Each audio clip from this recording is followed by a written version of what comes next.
Hello' friends, উত্তৰ প্ৰদেশৰ পৰা এটা বহুত আচৰিত নিউজ আহিছে য'ত গিৰিয়েকে ঘৈণীয়েকৰ নাকটো দাঁতেৰে কামুৰি ছিঙি দিলে। কি হ'ল মানে মেইন কেছটো, এজন মানুহৰ ঘৈণীয়েকৰ সিহঁতৰ গাঁৱৰে বেলেগ এজন মানুহৰ লগত চক্কৰ চলি আছিল আৰু নিজৰ গিৰিয়েক থকাৰ পাছতো সেই মানুহজনীয়ে ইটো বয়ফ্ৰেণ্ডক লগ কৰিবলৈ তাৰ ঘৰলৈ গ'ল আৰু সেই কথা যেতিয়া গিৰিয়েকে গম পায়ে সি নিজৰ ঘৈণীয়েক আৰু প্ৰেমিকাক একেলগে লগ পাই খঙতে সি ঘৈণীয়েকৰ নাকটো কামুৰি ছিঙি দিলে বুলি জনা গৈছে।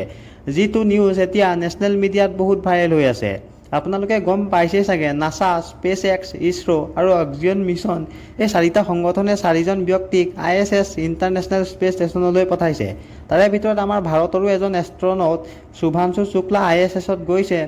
26 তাৰিখে সন্ধিয়া 4 বজাত শুভাংশু শুক্লা আৰু বাকী কেইজন লোকো ইণ্টাৰনেশ্যনেল স্পেচ ষ্টেচনত ভালে কুশলে পালেগৈ। আপোনালোকে জানেনে, পৃথিৱীৰ পৰা ISSত পাবলৈ তেওঁলোকক 28 ঘণ্টাৰ সময়ৰ দৰকাৰ হ'ল। এই টপিকৰ ওপৰত বেলেগ কিবা আপডেট লাগিলে মই জনাম বাৰু।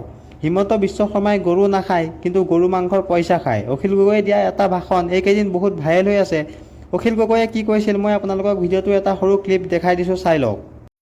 হিমন্ত বিশ্ব শৰ্মাই গৰু মাংস নাখায় কিন্তু গৰু মাংসৰ পইচাটো খায়,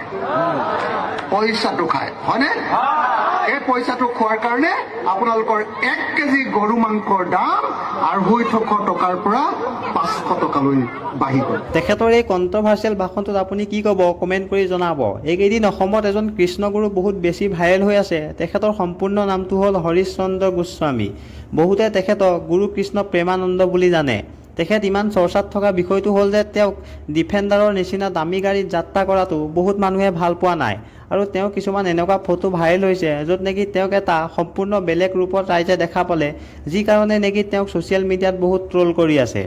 গুজৰাটৰ পৰা এটা বহুত শ্বকিং নিউজ আহিছে য'ত এজন 20 বছৰীয়া যুৱকৰ মৃত্যু হোৱাত তেওঁৰ মাক দেউতাকে তেওঁৰ লগতে তেওঁৰ বাইকখনো পুতি দিলে। ইয়াৰ মেইন কাৰণটো হ'ল সেই যুৱকজনৰ এটা ডাঙৰ ইচ্ছা আছিল যে যেতিয়া তেওঁৰ মৃত্যু হ'ব তেতিয়া তেওঁৰ বাইকখনো যাতে তেওঁৰ লগতে পুতি দিয়ে, আৰু সেইমতেই তেওঁৰ যেতিয়া মৃত্যু হ'ল তেওঁ নিজৰ মাক দেউতাকে সেই যুৱকজনৰ ইচ্ছা পূৰণ কৰিলে। আজিলৈ ইমানেই নিউজ আছিল। চেনেলটো ছাবস্ক্ৰাইব কৰি দিব এনেধৰণৰ ভিডিঅ'বোৰ পাই থাকিবৰ বাবে।